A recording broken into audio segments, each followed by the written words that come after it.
গণভোটের 4টি প্রশ্নের সঙ্গে যদি কেউ একমত না হয় তবে কিভাবে ভোট দেবেন এ প্রশ্ন তুলেছেন বিএনপির সিনিয়র যুগ্ম মহাসচিব রুহুল কবির রিজভী।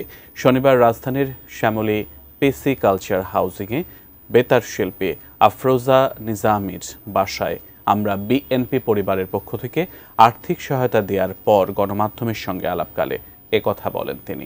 বলেন, গণভোটের উদ্দেশ্য মানুষ বুঝতে না পারলে গণভোট দিয়ে কোনো লাভ হবে না। জুলাই সনদের মর্ম সাধারণ মানুষ যেন সহজে বুঝতে পারে সে ব্যবস্থা করা উচিত ছিল বলে মন্তব্য করেন তিনি। যে সনদের মধ্যে মানুষের মৌলিক চাহিদার কথা থাকলে সেটাই প্রধান সনদ উল্লেখ করে বলেন, এখনো বাংলাদেশকে একটি সেবামূলক রাষ্ট্র হিসাবে কেউ গড়তে পারেনি। জুলাই আন্দোলন সহ গত 15 বছরে যারা আহত তাদের সহযোগিতার চেষ্টা করছে বিএনপি বলে জানান তিনি।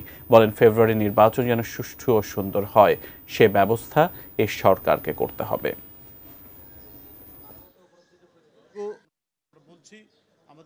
অসহায় মানুষের তাকে বাসস্থান দেওয়া, তার সন্তানের চিকিৎসা, তার সন্তানের শিক্ষা, এগুলো নিশ্চিত করা, এটাই হওয়া উচিত সবচাইতে বড় সনদ।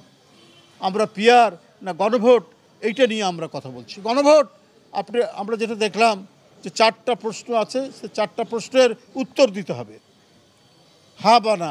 তো সেই জায়গা তো নাই, না এর কোনো জায়গা নেই। আমি 4টা প্রশ্নের কোনোটার সাথে একমত নই, তাহলে আমি না কথাটা কোথায় লিখব সেটা তো ওখানে স্পষ্টভাবে নেই।